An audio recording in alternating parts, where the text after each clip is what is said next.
Hello all welcome to our channel. இன்றைக்கி பார்த்திங்கன்னா ஒரு ஈவினிங் vlog தான் பார்க்க போகிறோம். ஸோ நிறைய நாளாக என்னோடய டாட்டர் வந்து ஆனியன் சமோசா வேணும்னு கேட்டுட்டு இருந்தாங்க. அவங்களுக்காக தான் இன்றைக்கி ஆனியன் சமோசா ரெடி பண்ண போகிறோம். இதுக்கு நம்ம வந்து மைதா இல்லைன்னா வீட் ஃப்ளோர் எடுத்துக்கலாம். நான் வந்து வீட் ஃப்ளோர் எடுத்திருக்கேன்.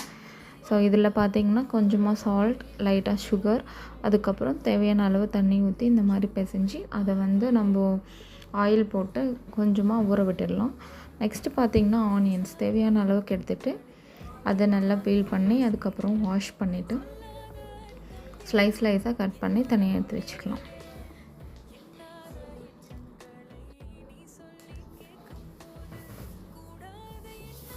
நெக்ஸ்ட் பார்த்திங்கன்னா ஒரு பேனில் தேவையான அளவு ஆயில் ஊற்றிக்கலாம்.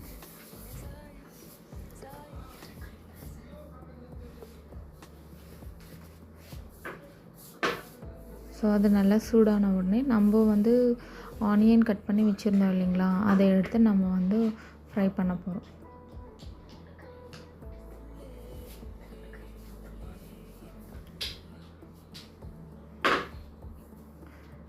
ஸோ இந்த மாதிரி நல்லா கிளறி விட்டுட்டே இருக்கணும், இல்லைன்னா அடி பிடிச்சிரும்.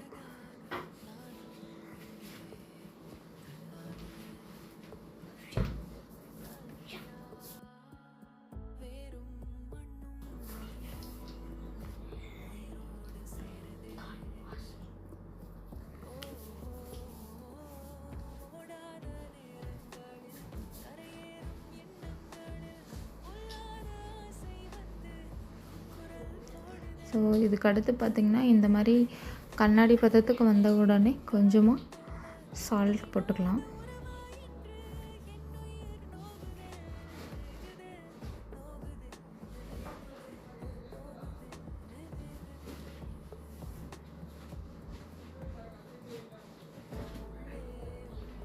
அதுக்கப்புறம் மஞ்சத்தூள்,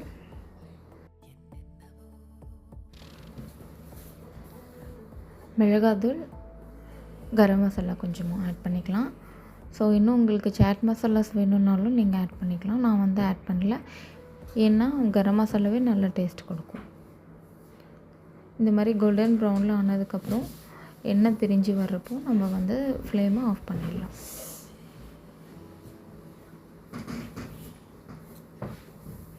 நம்ம சோக் பண்ணி வச்சுருக்கிற மாவு பார்த்திங்கன்னா ரொம்ப சாஃப்டாக வந்திருக்கும். ஸோ இதில் தான் நம்ம இப்போ சமோசா பண்ண போகிறோம். அதுக்கு முன்னாடி நம்ம அந்த பேனில் தேவையான அளவு ஆயில் ஊற்றி அது சூடு பண்ணிடலாம். மீடியம் ஃப்ளேமில் வச்சுக்கோங்க. ஸோ இது நல்லா சூடாகட்டும். அடுத்ததாக நம்ம வந்து மீடியம் சைஸ் உருண்டை வச்சு அதை வந்து சப்பாத்தி ரோலில் இந்த மாதிரி ரவுண்டாக பண்ணிவிட்டு, ஸோ இது வந்து ஸ்கொயர் ஷேப்பில் நம்ம ஈவனாக 4 சைட்ஸாக கட் பண்ணிக்கலாம்.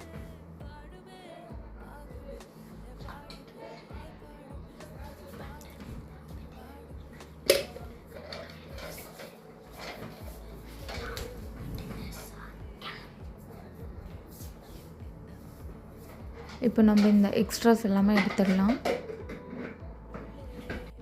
இந்த மாதிரி ஸ்கொயர் ஷேப் வந்த உடனே நீங்கள் அந்த தோசைக்கல்ல மேலே வச்சும் கொஞ்சமாக ஹீட் பண்ணி கூட நீங்கள் அந்த ஆஃபாக கட் பண்ணிக்கலாம். பட் நான் வந்து கட் பண்ணல, ஏன்னா எனக்கு கிறிஸ்பியாக வேண்டாம், சாஃப்டாக வேணுன்றதுக்காக நான் அப்படியே ஃபோல்ட் பண்ண போகிறேன். உங்களுக்கு கிறிஸ்பியாக வேணும்னா நீங்கள் அந்த தோசைக்கல்ல மேலே வச்சு லைட்டாக இந்த மாவை சூடு பண்ணி அதுக்கப்புறம் இந்த மாதிரி ஆஃபாக கட் பண்ணி ஃபோல்ட் பண்ணி வச்சுக்கோங்க. ஸோ நான் கிறிஸ்பி வேண்டான்றதுனால நான் இப்படியே ஃபோல்ட் பண்ணிக்கிறேன். ஸோ இது ஸ்டிக் பண்ணுறதுக்காக நம்ம ஒரு பேஸ்ட் ரெடி பண்ணிக்கலாம். மைதா 1 டேபிள் ஸ்பூனில் கொஞ்சமாக வாட்டர் போட்டு ஒரு கெட்டியான கன்சிஸ்டன்சி வந்த உடனே அதை எடுத்து நம்ம இந்த கார்னர் எல்லாமே அப்ளை பண்ணி க்ளோஸ் பண்ணிடலாம். ஸோ இந்த மாதிரி தாங்க. அதே மாதிரி 1 எடுத்து ஆப்போசிட்டில் ஃபோல்ட் பண்ணிவிட்டு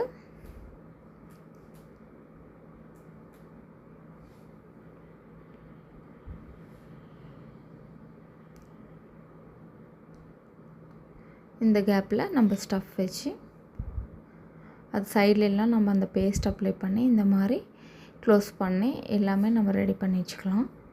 அடுத்ததாக ஆயில் சூடான உடனே ஒன்றா போட்டு நம்ம ஃப்ரை பண்ணிடலாம்.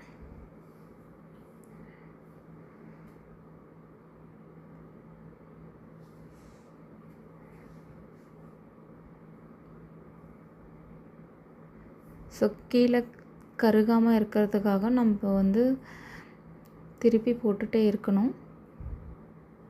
ஸோ இந்த மாதிரி கோல்டன் கலரில் வந்தோடனே நம்ம எடுத்துடலாம்.